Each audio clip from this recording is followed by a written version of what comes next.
Hey YouTube, what's going on? Matt Kennedy here, and Week 17 is pretty much behind us. The Steelers and the Browns play tomorrow night. Sadly, it is kind of a meaningless game, more of just fourth place game.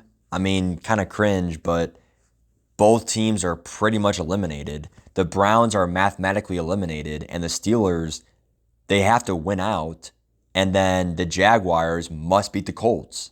It's not going to happen, folks. If it happens, I'm buying a Steelers jersey. Najee Harris. You have my word. Record it. It's on paper. Okay? So, I mean, it's not going to happen, dude. So, Steelers are pretty much out of it. The Dolphins are out of it. They are eliminated. And what it comes down to now is Chargers versus the Raiders. Okay? Chargers play Raiders. The loser is eliminated. And well, actually, let me get this straight right now. Technically, if the Raiders lose and the Colts lose, the Raiders would actually get the 7th seed and Indy would go to the 8th seed. Chargers would then get the 6th seed.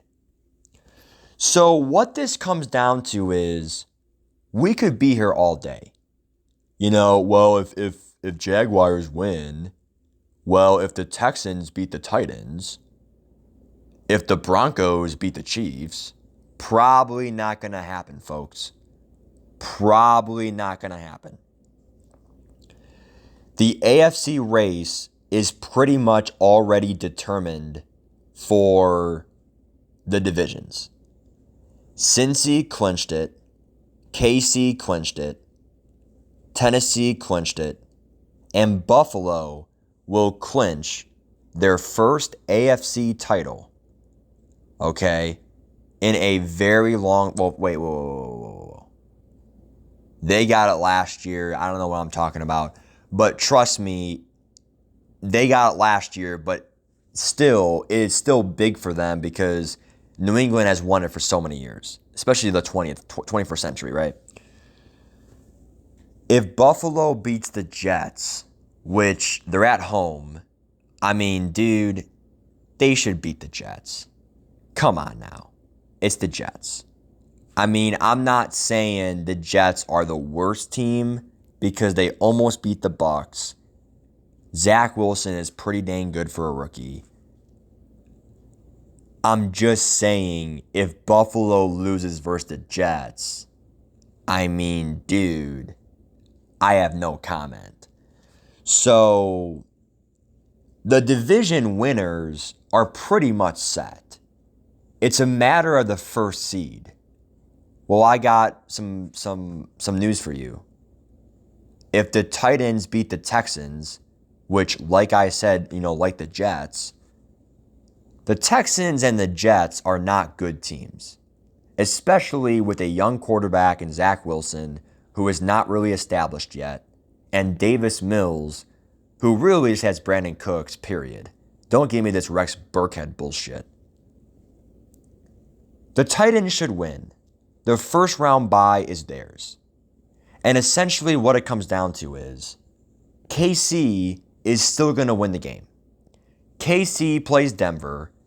They're going to go for the win because essentially if KC wins and Titans lose, KC will get the first round bye. So KC has the 2 seed. And that's a pretty god-dang tough 2 seed. So if you're the AFC, which right now is the Chargers, oh boy. That's all I got to say. Oh boy. What a rematch that will be.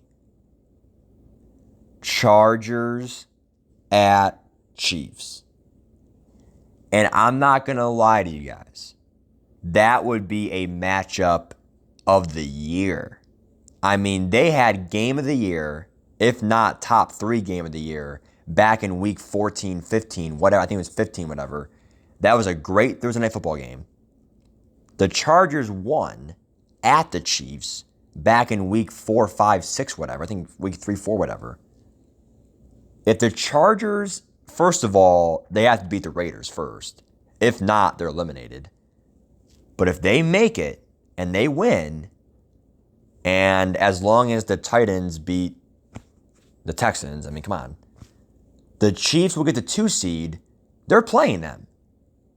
And if the Chargers can beat the Chiefs, they would then play the Titans guaranteed 7-1 for seeding.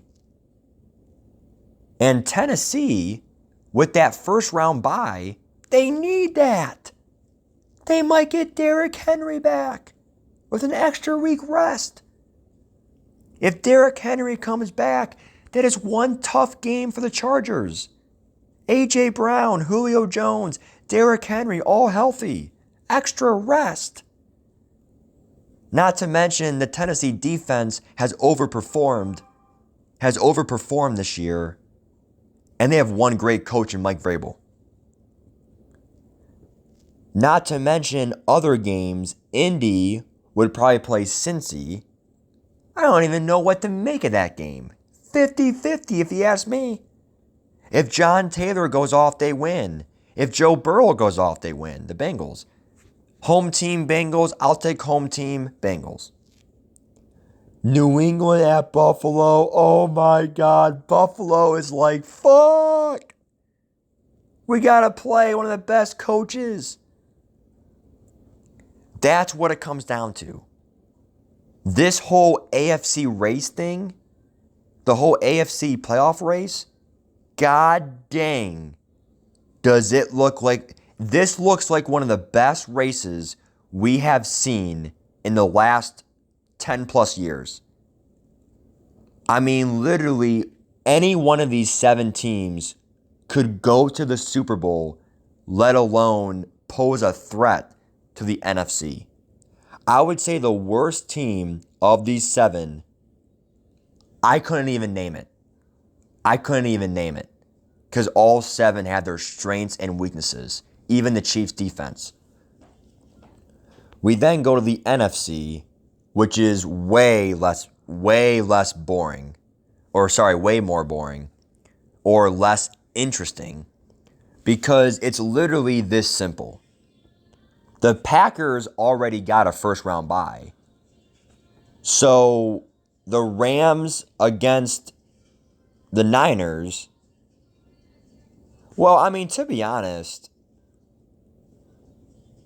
it still is interesting. But really, it's just Rams, Niners, Cardinals, Saints. That's it. There's only 4 teams and really 3 games that matter. The Saints play the Falcons at the Falcons. If they win and San Fran loses, San Fran's out, Saints are in. But if New Orleans loses, they're out. If San Fran wins, New Orleans is out. The Rams cannot get the first round bye, but the Rams are winning for the division. And God damn. Okay, I should not be saying that word, bro, but God dang, do the Rams need this. If the Rams can win this game, they will not only get the 2 seed, but they will avoid the number 1, and this is the best part about the 2 seed or even the 3 seed. You can avoid the number 1 seed Packers at the Packers, who the Packers killed the Rams this year. You can avoid them until the Final Four Conference Championship. Seeding matters. The higher the seed, the more likely you are to avoid the number 1 seed, which would be Tennessee if they beat the Texans, and Packers in this case. The Eagles are in no matter what. And if you're an Eagles fan, you're probably going to want to have the Saints win and San Fran lose. You don't want the 7 seed Eagles because you're not only going to play at the Rams, but then even if you won, congratulations, you won, well, now you go at the Packers. How do you think that's going to go? I'm not saying you're going to lose guaranteed, but the wild cards for the NFC are definitely way weaker than the AFC. The AFC, I mean, Chargers almost beat the Chiefs, guys, twice. And they're a 7 seed? Come on now. You go to the NFC, I'm not saying any shit to the Eagles, but I'm just saying they're definitely a less complete team, I think, than the Chargers or other stuff. And that's only just because Jalen Hurts is a bit inconsistent, but their defense is good. Do not count the Eagles out. Especially the way Matthew Stafford has been playing. That Eagles at Rams game could be good. But you got to stop Odell and Kupp. Now, if the results hold, it would be San Fran at Tampa. I'm taking Tampa. And then Arizona at Dallas. Arizona's won today. So I would say if the results hold, the best playoff game out of all these wildcard games, the top two are undoubtedly Chargers at Chiefs and New England at Buffalo. Those two are not only some of the best rivalries in football today, but gosh, even Indy at Bengals. What a 50-50 game. We got a great race ahead, folks. Give me your thoughts. Peace.